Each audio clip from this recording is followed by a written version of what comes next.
오늘 우리에게 주시는 하나님 말씀은 신약성경 누가복음 2장 10절부터 11절까지 말씀입니다.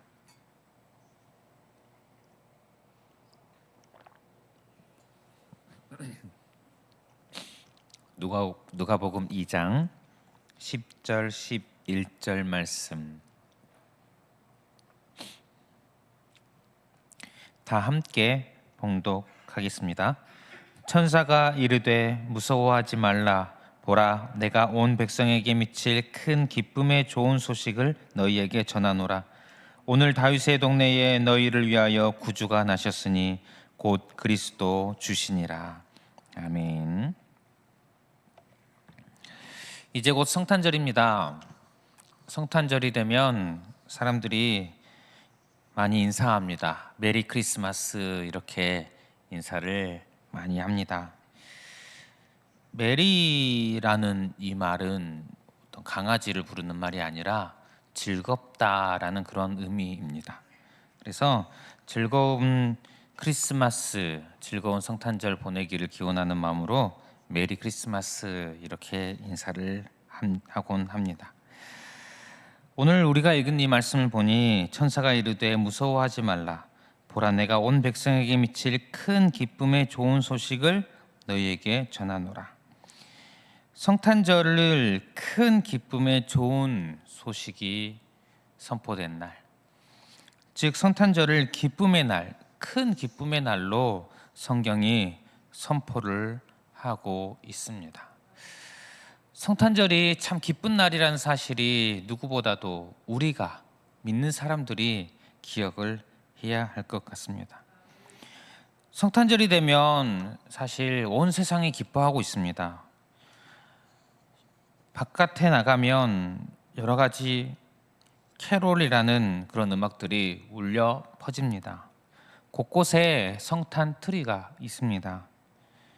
성탄을 맞이하여서 여러 가게들이 할인 행사들을 참 많이 하면서 많은 사람들이 또 파티도 합니다. 즐거워합니다. 그런데 사실 따지고 보면 조금 이상하지 않습니까? 예수님을 믿지 않는 사람들에게 특별한 날이라는 점이 사실 약간 이상하진 않으십니까? 저의 생일이 12월 16일입니다. 12월 16일이 저의 생일인데 저의 생일을 기념해서 저 상남동에 있는 롯데백화점이 특별 할인 행사를 한다면 이상하지 않습니까? 그곳에 제가 있지도 않는데 저를 모르는 알지 못하는 사람들이 모여서 생일 파티를 한다면 이상하지 않습니까? 크리스마스를, 성탄절을 즐기는 세상의 모습이 그런 느낌이 듭니다. 예수님을 모르고 예수님을 믿지 않습니다. 심지어 예수님을 싫어하는 사람들이 성탄절을 기뻐하며 즐거워하고 있습니다. 특별한 날로 보내고 있습니다. 결국은 그들의 성탄절은 예수님이 중심이 아니라는 것이겠죠. 예수님은 전혀 상관이 없는 그런 성탄절이겠지요. 그러나 우리는 그렇지 않습니다. 예수님을 믿고 사랑하는 우리들에게 있어서는 그들도 성탄절이 기쁜 날이고 우리도 정말 기쁜 날이지만 우리의 기쁜 날이 다른 이유는 우리는 예수님 때문에 기뻐하는 날이라는 것입니다. 다시 한번 읽어보면 천사가 이르되 무서워하지 말라. 보라, 내가 온 백성에게 미칠 큰 기쁨의 좋은 소식을 너희에게 전하노라. 오늘 다윗의 동네에 너희를 위하여 구주가 나셨으니 곧 그리스도 주시니라. 예수님께서 오셨으니 성탄절은 큰 기쁨의 날입니다. 예수님 때문에 성탄절은 기쁨의 날입니다. 기쁨이라는 것, 기쁨은 하나님께서 우리에게 원하시는 것입니다. 데살로니가전서 5장에 항상 기뻐하라. 이것이 그리스도 예수 안에서 너희를 향하신 하나님의 뜻이니라 하셨습니다. 하나님은 하나님의 백성인 우리가 기뻐하기를 원하십니다. 항상 기뻐하라. 그렇다면 지금 이 시간 하나님께서 우리에게 원하시는 것은 기뻐하는 것입니다. 성탄절을 맞이하는 우리에게 하나님께서 무엇을 원하시겠습니까? 기뻐하는 것. 성탄절이 지나고 나면 그 이후의 날들에 하나님께서 우리에게 원하시는 것이 무엇입니까? 기뻐하는 것입니다. 하나님은 우리로 하여금 우리에게 기뻐하기를 원하십니다.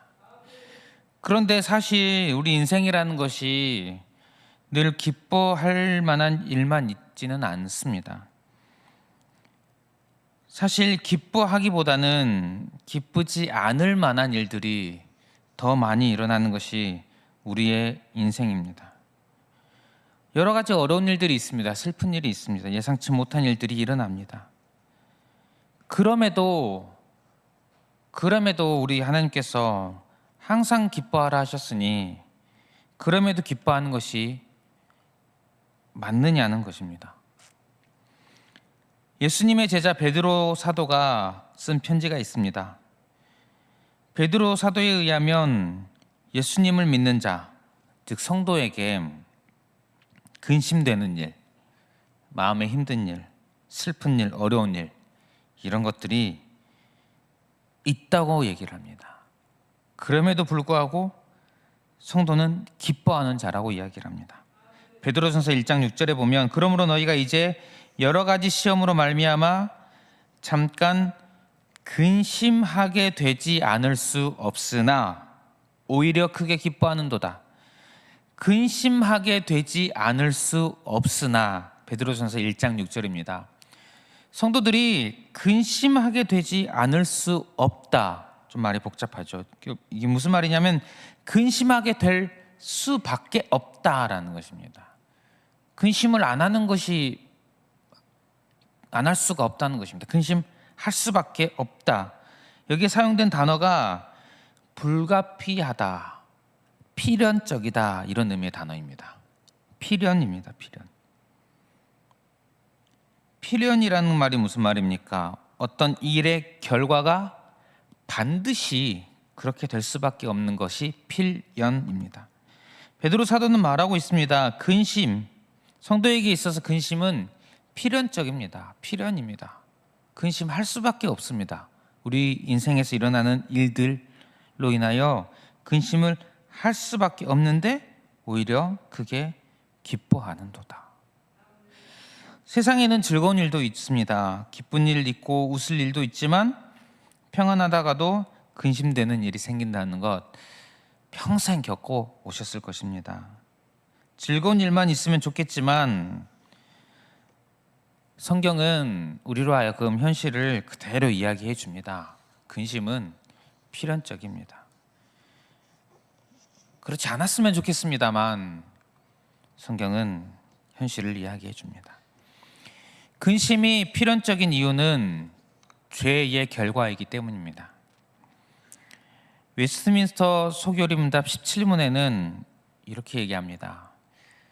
아담과 하와의 타락 이야기를 하고 나서 그 뒤에 무슨 이야기를 하냐면 그 타락은 인류를 죄의 상태와 비참함의 상태에 빠지게 하였습니다 라고 이야기를 합니다.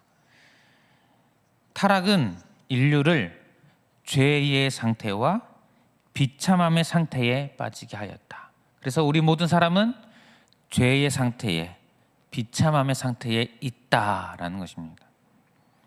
우리는 죄의 상태에 있습니다. 우리가 본성이 부패했고 죄의 상태로 태어난다는 것입니다. 그리고 계속해서 항상 죄를 지으며 살아갑니다.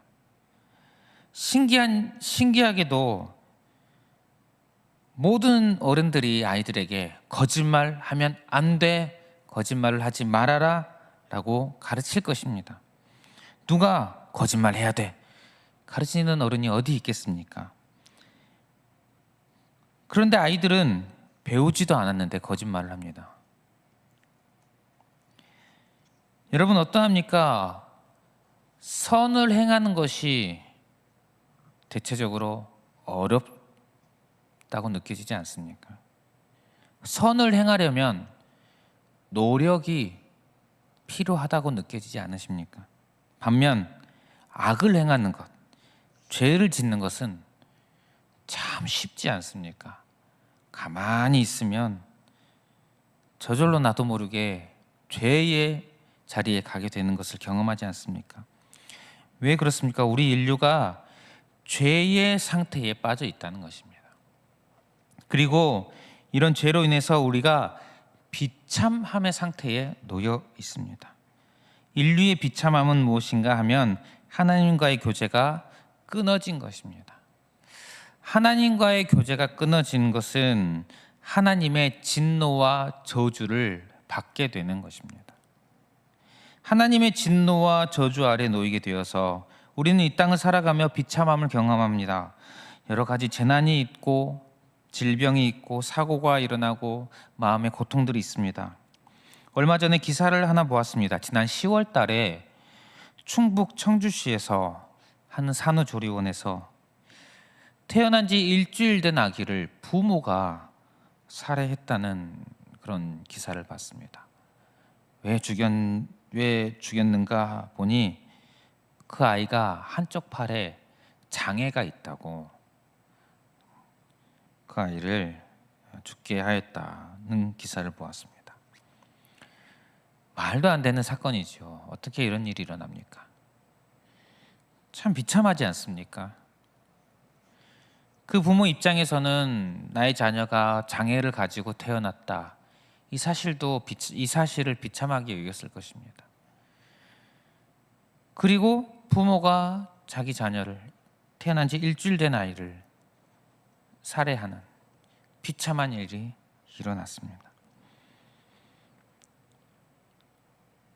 그러나 이것이 단지 어쩌다 한번 일어난 일이 아니라는 것 아실 것입니다. 비참한 일은 늘 일어나고 있습니다. 우리 사람은 일생 동안 끊임없이 고통받다가 이렇게 비참함에 놓이게 됩니다. 그리고 그 끝은 무엇입니까? 이런 고통과 비참함, 이것의 끝은 무엇입니까? 죽음입니다. 죽음입니다. 죽음은 죄에 대한 책임입니다. 죄의 삭시입니다.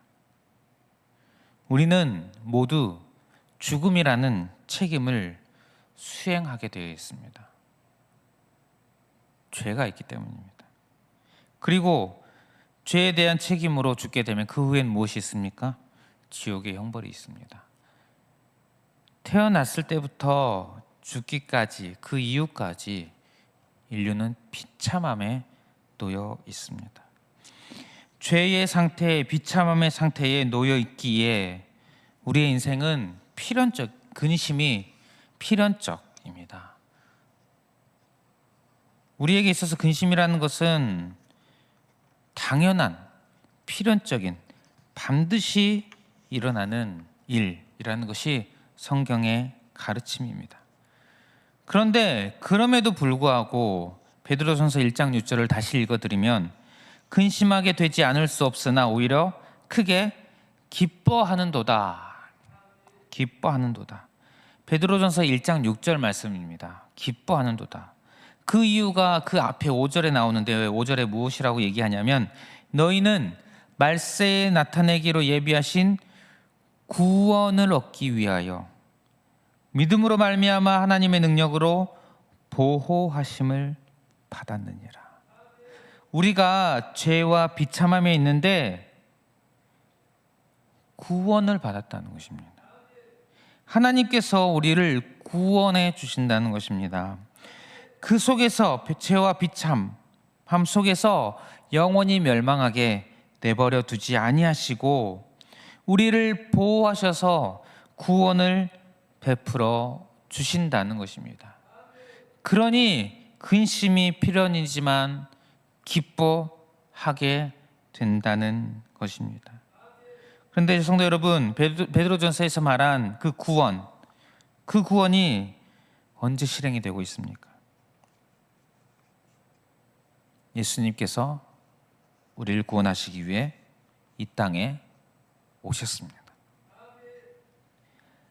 구약의 그 많은 이야기들, 그 오랜 세월들을 통해서 하나님은 구원의 약속을 하여 주셨고 하나님의 백성들로 하여금 구원을 경험하게 하여 주셨습니다.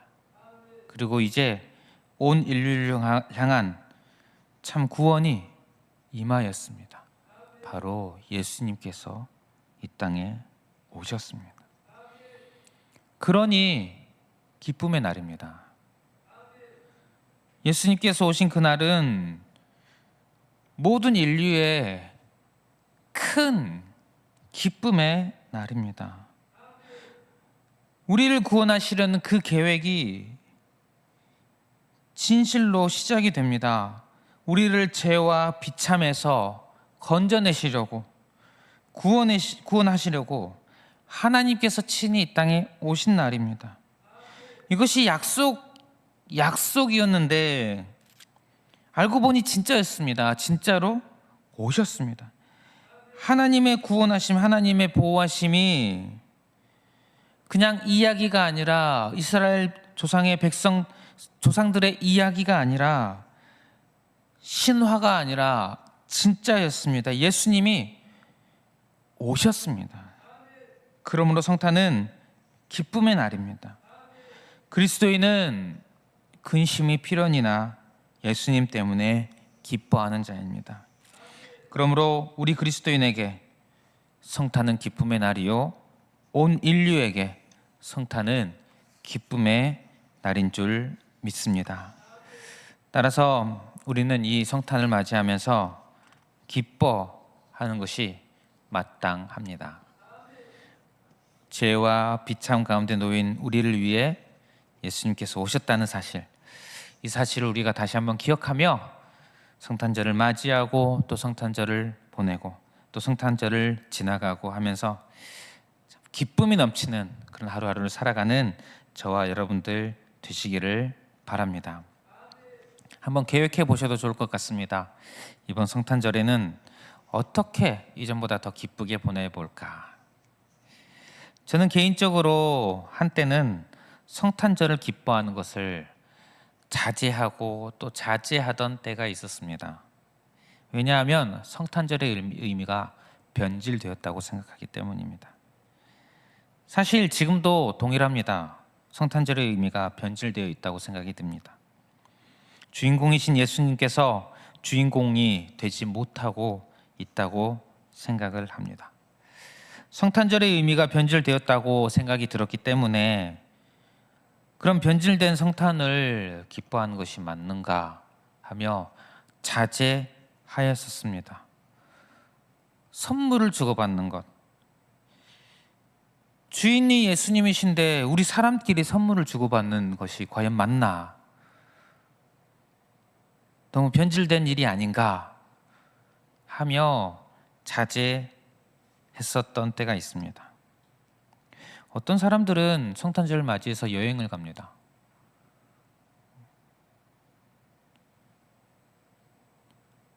예수님이 주인공이신데 나를 위한 시간, 나를 위한 힐링의 시간을 갖는 것 아니겠습니까? 어떤 사람들은 파티를 합니다. 가족들과 함께, 교회 사람들과 함께 파티를 합니다. 그리고 많은 젊은 사람들은 크리스마스 때 데이트를 합니다. 이성과 데이트를 하며 그 이성과 밤에 잠자리를 갖는 것이 성탄절의 목표입니다. 그 모든 것들이 사실 즐겁고 기분을 좋게 만드는 일일 텐데 우리 주님께서 어디 계시나? 저는 그때 심지어 어떻게까지 생각을 했냐면 교회에서 성탄 축하 발표 행사를 하지 않습니까? 실질적으로는 재롱잔치가 아닌가, 어린이집에서 하는 재롱잔치와 똑같은 것이 아닌가. 사실 지금도 그 생각이 크게 다르진 않습니다. 주인공이신 예수님이 주인공이신데 예수님보다 성도들을, 어른들을 기쁘게 하는 그런 자리가 아닌가. 사실 지금도 생각이 동일합니다. 그런데 성탄의 의미가 조금 변질되었고 예수님께서 정말 한 중심에 계시지 못하는 것 같고, 그런데 그럼에도 불구하고 하나님께서는 언제나 우리가 기뻐하기를 원하신다는 사실을 깨달았습니다. 내가 더욱더 성탄절을 본질적으로 지내며 기뻐하며 보내면 더 좋겠지요. 하지만 좀 부족하더라도 이 성탄을 기뻐하며 보내는 것, 슬퍼하며 보내는 것보다 기뻐하며 보내는 것이 더 하나님의 뜻에 맞겠다라는 생각으로 바뀌게 되었습니다. 다만 그런 마음 한가운데 한쪽 구석에 더 조금 변질된 이 모습을 발견을 하며 이 변질된 부분을 할 수만 있다면 수정해 나가고, 어떻게든 더욱더 주님 위주로 내가 기뻐하기를 노력하는 마음은 가져야겠지요. 마음은 가져야 하지만 비록 내가 부족하다 하더라도, 비록 우리의 모임이 부족하다 하더라도, 비록 우리의 즐기는 것과 기뻐하는 것이 예수님을 기뻐하는 것이면서 또 나를 즐겁게 하는 것이 섞여 있다 하더라도, 하나님께서 나로 하여금 내가 기뻐하는 것을 원하시는구나, 주님 안에서 내가 기뻐하는 것을 원하시는구나, 이 사실을 다시금 깨닫게 되었습니다. 그래서 이 성탄절을 바라보는 시선, 변질되어 있구나, 이 생각은 그대로인데 성탄절을 즐겁게 보내야겠구나, 이 생각은 좀 바뀌었습니다. 성도 여러분, 성탄절은 큰 기쁨의 날입니다. 조금 부족할 수 있습니다. 어떻게 완벽하겠습니까? 중요한 것은 우리가 주님을 기억하고 기뻐하는 것인 줄 믿습니다. 이 성탄절을 기뻐하며 보내시는 저와 여러분들 되시기를 바랍니다. 말씀을 마무리하겠습니다. 선한 능력으로라는 찬양을 아실 것입니다. 선한 능력으로라는 이 찬양이 이제 독일어에서 번역이 되어 있기 때문에 번역이 여러 가지 있는데 그 중에서 한 번역이 이런 식으로 번역이 되어 있습니다. 그 선한 힘이 우리를 감싸시니 믿음으로 일어날 일 기대하네. 주 언제나 우리와 함께 계셔 하루 또 하루가 늘 새로워. 그 선한 힘이, 주의 선한 힘이 우리를 감싸시니 믿음으로 일어날 일 기대하네. 주 언제나 우리와 함께 계셔 하루 또 하루가 늘 새로워. 이 찬양이 매우 힘든 고난 가운데, 어려움을 겪고 있는 가운데 나온 찬양입니다. 요즘 어떻게 지내고 계십니까? 혹시 힘든 가운데 있진 않으십니까? 육체적으로나 또 경제적으로나 아니면 마음으로나 또 관계적으로나 힘든 가운데 있진 않으십니까? 그러나 내가 비록 근심이 필연인 세상에서 근심 가운데 있지만 우리에게는 하나님이 계십니다. 예수님께서 이 땅에 오셨습니다. 주님께서 나와 함께 계심을 믿습니다. 그러니 그 크신 선한 능력으로 나를 보호하신다는 사실을 기억하며 기뻐하시는 그런 저 여러분들 되시기를 축복합니다.